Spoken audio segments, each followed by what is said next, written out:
ஜய ஜய சங்கர ஹர ஹர சங்கர. தெய்வத்தின் குரல் 6ஆம் பகுதி. கஜகர்ணகர். அடுத்த பேர் கஜகர்ணகர். அப்படி என்றால் யானை காது உள்ளவர். கஜமுகர் என்று முகம் முழுதையும் சொல்லிவிட்டால் போதாது, அவருடைய காதும் யானை காதுதான் என்று பிரத்யேகமாக சொல்ல வேண்டும் என்கிறார் போல் இப்படி பேர் சொல்லியிருக்கிறது. யானை காதிலே அப்படி என்ன விசேஷம்? மற்ற சுவாமிக்கெல்லாம் காதை சுற்றி பெருசாக ஒரு கால்வட்டம் மாதிரி போட்டு தோலோடு சேர்த்தே விக்கிரகங்கள் பண்ணியிருக்கும். இந்த வட்ட பிரபைக்கு உள்ளேயும் கிரீடத்துக்கு கீழேயும் அந்த சுவாமியின் காது எங்கே இருக்கிறது என்று நாம் தேடி கண்டுபிடிக்கும்படியே இருக்கும். அநேகமாக பெருசாக தொங்கும் குண்டலத்தை வைத்துத்தான் காதை தெரிந்து கொள்ள முடியும்.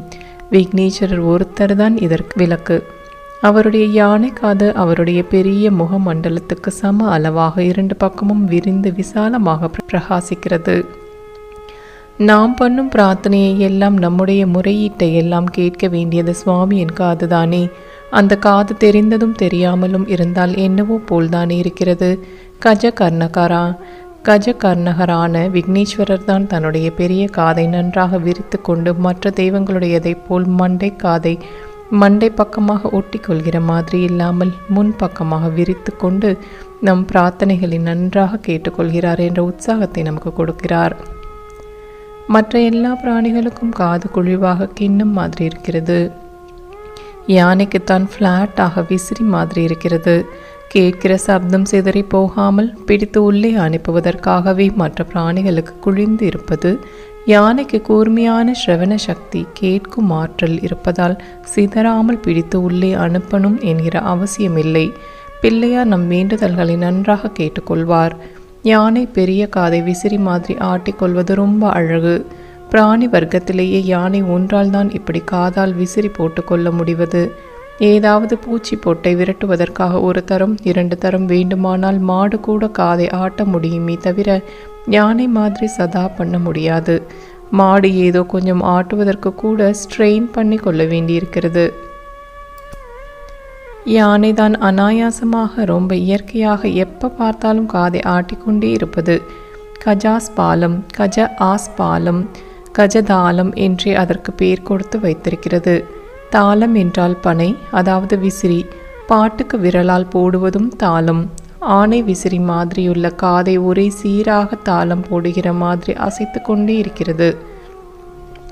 மனிதர்கள் யானை மாதிரி காதை ஆட்டுவது சிரம சாத்தியமான ஒரு பெரிய வித்தை. அதைத்தான் கஜகர்ணம் போட்டாலும் நடக்காது என்று சொல்கிறோம்.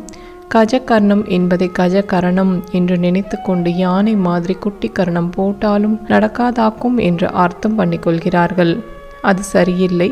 யானை மாதிரி காதை ஆட்டுகிற வித்தை தான் கஜகர்ணம். கஜகர்ணம் கோகர்ணம் போடுவது என்பது முழு வசனம். கோகர்ணம் என்கிற வார்த்தையில் கர்ணம் என்றால் காது என்று அர்த்தமில்லை. கர்ண என்பது கிரியாபதமாக வினை சொல்லாக வரும்போது துளைப்பது, குத்துவது என்ற அர்த்தம். ஒரு மாட்டின் உடம்பில் விரலாலோ தார்குச்சியாலோ குத்தினால் உடனே அதன் உடம்பு முழுக்க சுழியாக அலை மாதிரி ஒரு சலனம் பரவும். இதே மாதிரி ஒரு மனுஷர் பண்ணி காட்டுகிற அபூர்வமான வித்தை தான் கோகர்ணம். கஜகர்ண வித்தையும் அதே மாதிரிதான், சுலபத்தில் கற்றுக்கொள்ள முடியாதது. நமக்கு ரொம்ப சிரமமாக இருப்பது விக்னேஸ்வரர் விளையாட்டாக பண்ணுவதை கஜகர்ணர் என்ற பெயர் காட்டுகிறது. யானை காதை ஆட்டுவதில் அழகு இருப்பதோடு ஒரு பர்பஸும் இருக்கிறது. மதம் பிடிக்கிற காலத்தில் அதன் முகத்தில் கண்ண பிரதேசத்தில் மத ஜலம் சதாவும் துளித்து கொண்டிருக்கும். அதற்காக எறும்புகள் ஏகமாக மொய்க்க வரும். அதுகளை விரட்டுவதற்கு வசதியாகவே பகவான் யானைக்கு விசிறி காதை கொடுத்து அதனால் விசிறி விட்டு கொள்ளும் திறமையும் கொடுத்திருக்கிறார். விக்னேஸ்வரரின் கன்னத்தில் மத ஜலம் வழிந்து கொண்டிருப்பதை ஆச்சாரியால் கபோல தான வாரணம் என்று கணேச பஞ்சரத்னத்தில் சொல்லியிருக்கிறார். கபோலம் என்றால் கண்ணும், தானம் என்றால் மதஜலம். பிள்ளையார் பெருகவிடும் மதஜலம் என்பது ஆனந்த தாரைதான், கிருபா தாரைதான். பரம மதுரமாக இருக்கும் அமிர்தம் அது.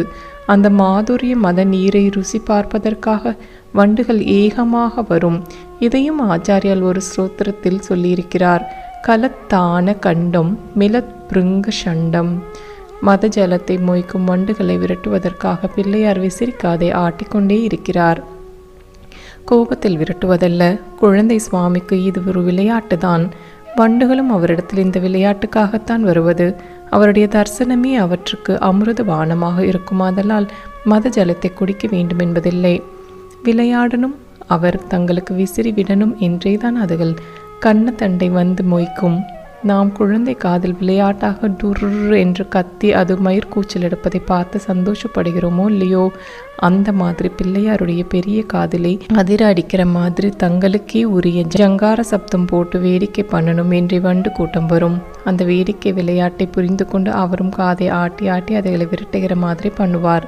அந்த காற்றிலே அதுகள் மாற்றி மாற்றி ஓடி போவதும் மறுபடி வந்து மொய்ப்பதுமாக அமர்க்கலம் பண்ணும். மத ஜலத்தில் விசிறி காதின் காற்று பட்டு சுவாமிக்கு ஜில்லென்று ஆனந்தமாயிருக்கும். ராகவ சைத்தன்யர் என்று ஒருத்தர் மகா கணபதி சோஸ்திரம் என்று செய்திருக்கிறார். அதில் மந்திர சாஸ்திர விஷயங்கள் எல்லாம் வருவதோடு அழகான கவிதா வர்ணனையும் அழகான வாக்கில் வருகிறது. விக்னேஸ்வரர் விசிறி காதை ஆட்டி வண்டு கூட்டத்தை விரட்டுவது போல விளையாடுவதை அதில் நீல நெடுக வார்த்தைகளை கோத்து அழகாக சொல்லியிருக்கிறது. தானா மோத வினோத லுப்த மதுப புரோத்சாரணா விர்பவத் கர்ணாந்தோலன கேலனோ விஜயத்தே தேவோ கனக்ராமணி. தான ஆமோதம் என்றால் மத ஜலத்தின் சுகந்தம். சுவாமி பிறக்கும் மத ஜலம் கமகமவென்று வாசனை அடிக்கிறது. அந்த வினோதமான, அதாவது இன்பம் ஓட்டுகிற வாசனையை மோந்ததில் வண்டுகளுக்கு ஒரே பேராசை உண்டாகிறது. மத ஜலத்தை அப்படியே குடித்து விட வேண்டுமென்று. லுப்த மதுப என்றால் பேராசை கொண்ட வண்டுகள் அல்லது வாசலில் மயங்கி போன வண்டுகள் என்றும் அர்த்தம் பண்ணலாம். அந்த வண்டுகளை விரட்டணும் என்று சுவாமி நினைக்கிறார். புரோத்சாரணம் என்றால் விளக்குவது. இந்த நினைப்பிலிருந்து ஒரு விளையாட்டு ஆவிர்பாவமாக விளைகிறது. கேலனம் என்றால் விளையாட்டு. என்ன விளையாட்டு? கர்ணாந்தோலன கேலனம். கர்ண ஆந்தோலனம் என்றால் காதை முன்னேயும் பின்னேயுமாக ஆட்டுவது. ஊஞ்சலுக்கு ஆந்தோலம் என்று பெயர். தோலம் என்று மட்டும் சொன்னாலும் அதே அர்த்தம்தான். தோல உற்சவத்தைத்தான் டோலோத்சவம் என்று சொல்லி ஊஞ்சல் போட்டு சுவாமியை ஆட்டி சந்தோஷப்படுகிறோம். டோலி கூட இதோடு சம்பந்தப்பட்டதுதான். காதை ஆட்டி வண்டை விரட்டி விளையாடும் போது விக்னேஸ்வரர் கூடுதலான அழகாக விளங்குகிறார். விஜயத்தை அழகாக விளங்குகிறார். வெற்றி வீரராக விளங்குகிறார். படையெடுக்கும் வண்டு கூட்டத்தை விரட்டியடிக்கும் வெற்றி வீரராக விளங்குகிறார். இங்கே பிள்ளையாரை கனக்ராமணி என்ற பெயரில் குறிப்பிட்டிருக்கிறது. கிராமணி என்றால் ஒரு குறிப்பிட்ட கூட்டத்துக்கு தலைவர். கிராமம் என்றால் சின்ன ஊர் என்பது பொதுவாக நாம் எடுத்துக்கொள்ளும் அர்த்தம். அதில் தலையாரியாக இருப்பவர் கிராமணி. அப்படி இருந்தவர்களின் வம்சத்தினர் தான் இப்போதும் ஜாதி பெயராக கிராமணி என்று போட்டுக்கொள்கிறார்கள்.